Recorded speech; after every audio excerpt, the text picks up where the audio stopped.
Quand allons-nous mettre enfin en place l'inéligibilité à vie pour tous ceux condamnés pour des faits commis dans le cadre de leur mandat? Cette question, chers collègues, ce n'est pas moi qui la pose, c'est Madame Le Pen, en 2013. Et aujourd'hui, 15 ans plus tard, le groupe UDR, l'idée par Monsieur Ciotti, a décidé de lui apporter la plus vilaine des réponses qui soit, en menaçant, en fragilisant ce que nous sommes ici censés protéger, c'est l'état de droit.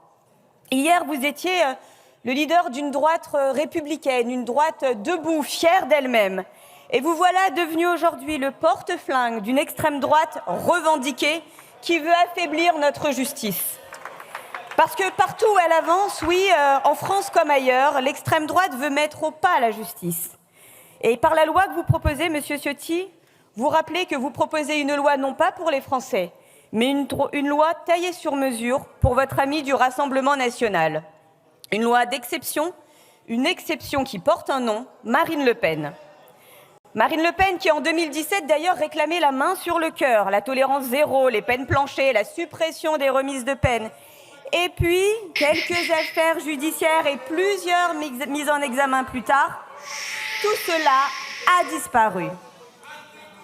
Plus un mot sur la probité, plus une ligne sur l'inéligibilité, la transparence évaporée, l'exemplarité gommée. Alors une question simple mais essentielle. Comment peut-on exiger la sévérité pour les autres tout en quémandant l'indulgence pour soi? Parce que, rappelons-le, Marine Le Pen n'a pas volé une simple orange. Si elle a été condamnée en première instance à 4 ans de prison, dont 2 fermes sous bracelet électronique, à 100 000 € d'amende et à 5 ans d'inéligibilité, ce n'est pas pour rien. Elle a été à la tête d'un vaste réseau de fraude. Vous savez, cette fraude qu'elle appelait mardi dernier à condamner dans ce même hémicycle. Eh bien, elle a été condamnée pour avoir détourné avec méthode 4,6 millions d'euros d'argent public. Alors oui, Madame Le Pen, elle a fait appel. Mais il reste l'exécution provisoire que vous considérez comme une anomalie. Mais mesdames et messieurs députés UDR, députés RN, l'anomalie, ce n'est pas l'exécution provisoire. L'anomalie, c'est vous. L'anomalie, c'est d'avoir des députés qui se pensent au-dessus des lois et s'arrangent entre copains pour modifier celles-ci quand elles s'abattent sur eux.